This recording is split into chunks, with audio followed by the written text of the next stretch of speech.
జై శ్రీమన్నారాయణ. ఈరోజు మనం ధర్మపదం గ్రంథములోని చాప్టర్ 4 విభాగము 123. ద్రోణాచార్యుడు సర్వ సైన్యాధ్యక్షుడిగా కురుసేనకు సేవలు అందిస్తున్నాడు. దుర్యోధనుడు అతన్ని పొగిడి సన్మానం చేసి ఉక్కిరి బిక్కిరి చేసేసాడు. ఉక్కిరి బిక్కిరి ఆనందంలో ద్రోణాచార్యులు వారు దుర్యోధనుడికి ఒక వరం కోరుకోమంటాడు. ఆ సంతోషంలో అడుగుతున్నాడు మహారాజు సంజయుడిని. సంజయ, ద్రోణాచార్యుల వారి నేతృత్వంలో ఎలా జరిగింది యుద్ధం చెప్పు అన్నాడు. అనేసరికి మహారాజా, నీ జ్యేష్ఠ కుమారుడు తెలివిగా ద్రోణాచార్యుల వారిని సర్వ సైన్యాధ్యక్షుడిగా చేసి అతడికి బహు విధములుగా సన్మానాలు కూడా చేశాడు. అది చూసి పొంగిపోయిన ద్రోణాచార్యుల వారు నీ కుమారుడితో, దుర్యోధన, నీకు ఏమి వరం కావాలో కోరుకో అని అనేశారు. వెంటనే నీ కుమారుడు తెలివిగా దుర్యోధనుడు ఇలా అడుగుతున్నాడు. మహారాజా,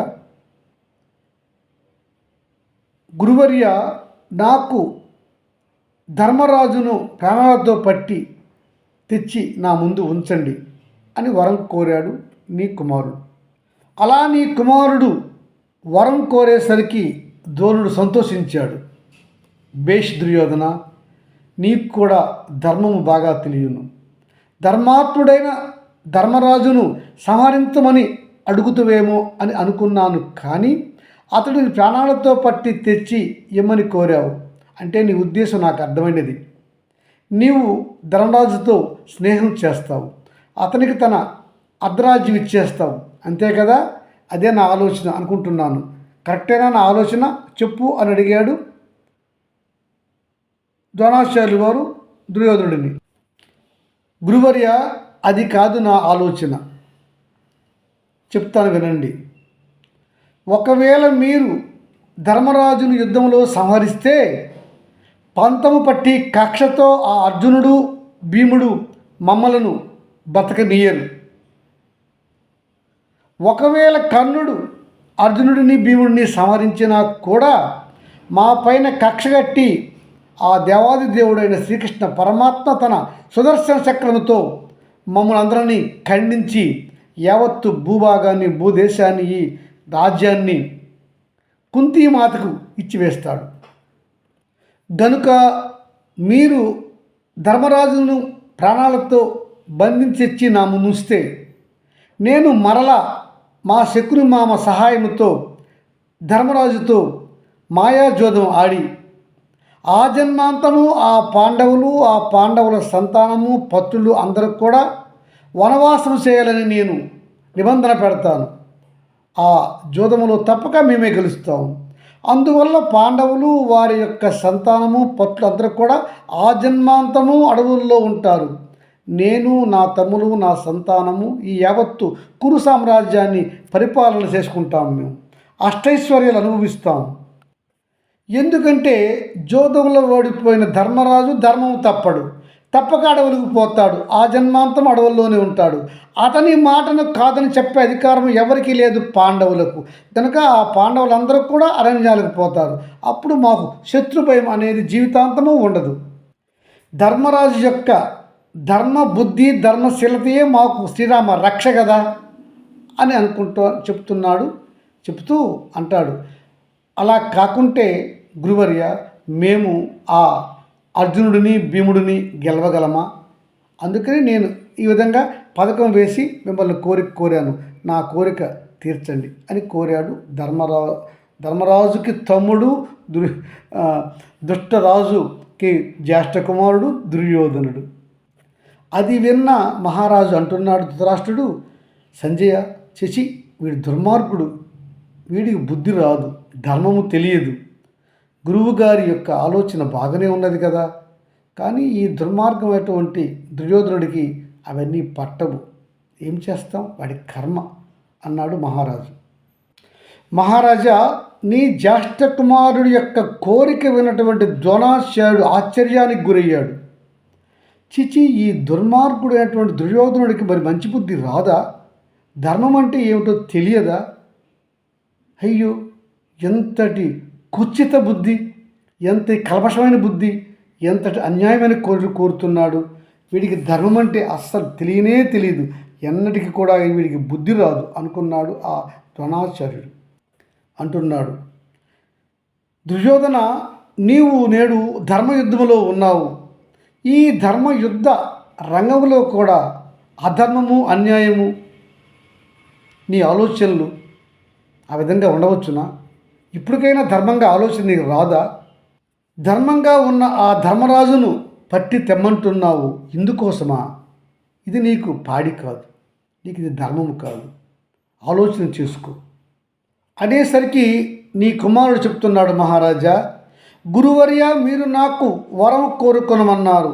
నేను వరం కోరుకున్నాను. ఆ వరం మీరు నాకు ఇత్తురా, ఇవ్వండి, లేకంటే అసత్యంలో పడి అసత్యం సంపాదించుకోండి, పాపములో పడిపోండి, నాకేమి అని గట్టిగానే కఠినంగానే మాట్లాడాడు నీ జ్యేష్ఠ కుమారుడు గురువుతో. ఇంకా ఈ దుర్యోధనుడు నా మాట వినడు అనుకున్నటువంటి ఆ ద్రోణాచార్యుడు అంటున్నాడు, దుర్యోధన, సరే, నీవు మారవు, నీకు మాట ఇచ్చాను కనుక నా శాయశక్తుల శక్తి వంచన లేకుండా యుద్ధం చేస్తాను. ఆ దుర్యోధనుడిని యుద్ధంలో, ఆ ధర్మరాజుని యుద్ధంలో గెలిచి అతడిని బంధించి నీకు ఇవ్వడానికి ప్రయత్నం చేస్తాను. కాకపోతే నాకు అడ్డుగా ఆ అర్జునుడు, భీముడు రాకుండా మీరు చూసుకోండి. ఆ అర్జునుడు కనుక నాకు అడ్డు వస్తే నేను అతడితో యుద్ధం చేసి గెలవడం నాకు కష్టసాధ్యం, అది నీకు తెలుసు కదా. గనక దుర్యోధన, నేను ధర్మం తప్పను, నీకు మాట ఇచ్చాను, నా శక్తి వంచన లేకుండా కృషి చేస్తాను. కానీ అర్జునుడు నాకు అడ్డు రాకుండా చూసుకునే బాధ్యత నీదే. అర్జునుడు వస్తే మాత్రము నేను ధర్మరాజును బంధించలేను, ఎందుకంటే ధర్మరాజుకు ఎట్టి బాధ కలిగినా సరే అర్జునుడు సహించలేడు. అతడిని అప్పుడు ఆపే శక్తి ఎవరికీ ఉండదు. కనుక నా దగ్గరికి రాకుండా చూసుకోండి ఆ అర్జునుడిని. ఇంకెవరున్నా సరే నేను వారి యుద్ధం చేసి వారిని పడగొట్టగలను అని చెప్పాడు ద్రోణాచార్యులు వారు దుర్యోధనుడికి. అలా అన్నాడా గురువు అని అడిగాడు మహారాజు. అవును మహారాజా, మరి కోరిక కోరాడు, మాట ఇచ్చాడు గనుక చేశాడు. కానీ మహారాజా, నీ జ్యేష్ఠ కుమారుల్లో ఉన్నటువంటి ఇన్ని దుర్మార్గపు పథకాలు, అధర్మాలు మునుపు చరిత్రలో కూడా మనం ఎక్కడ చూసి ఉండమేమో కదా. అన్ని దుర్మార్గపు పథకాలన్నీ కూడా నీ జ్యేష్ఠ కుమారుడిలో అలా ఒదిగి ఉన్నాయి. సంజయ, సరే అవన్నీ ఆపు, నాటి మాటకేం. కానీ ఇలా గురువు నా జ్యేష్ఠ కుమారుడికి మాట ఇచ్చాడు అనే విషయం పాండవులు తెలిసిందా లేదా, అది చెప్పు. మహారాజా, యుద్ధ వేగుల ద్వారా ఈ గురువు ఇచ్చిన మాట పాండవులకు చేరింది.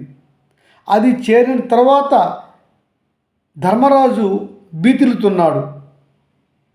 నన్ను ఎక్కడ ఆ గురు ద్రోణుడు బంధించి దుర్యోధను ముందు పెడతాడు, మళ్ళా నన్ను పాచికలాటకు రమ్మని బలవంతం చేస్తాడు, ఏమవుతుందో ఏమో అని బాధలో ఉన్నాడు ధర్మరాజు. ఇలా ప్రాణభయము, జోద భయముతో ఉన్నటువంటి ధర్మరాజును వచ్చి అతని తమ్ముడు అర్జునుడు ఇలా అంటున్నాడు, అన్నా, నీవు నాకు గురువు, తండ్రివి, అన్నవు, మహారాజువి. నిన్ను ఇంకొకరు బంధిస్తే నేను ఊరుకుంటానా? నా కంఠములో ప్రాణం ఉన్నంత వరకు నిన్ను ఈ ద్రోణాచార్యుడే కాదు కదా, ఆ ముక్కంటి వచ్చినా కూడా బంధించి తీసుకు వెళ్ళలేరు. నా మాట నువ్వు నమ్ముము అని గట్టిగా భరోసా ఇచ్చాడు అర్జునుడు తన అన్నకు. అలా అర్జునుడు గట్టిగా మాట ఇచ్చేసరికి పరమశివుడిని యుద్ధంలో మెప్పించినవాడు, ఇంద్రుడిని, అగ్నిదేవుడిని మెప్పించినవాడు, వరాలు పొందినవాడు, నివాత కౌశలు లాంటి మహారాక్షసులనే సంహరించిన నా తమ్ముడు అర్జునుడు మాటిచ్చాడు కనుక నాకు భయము లేదు, నన్ను ద్రోణాచార్యుడు బంధించి తీసుకువెళ్ళలేడు అని అనుకుని నిర్భయంగా సంతోషంగా ఉన్నాడు ధర్మరాజు. జై శ్రీమన్నారాయణ.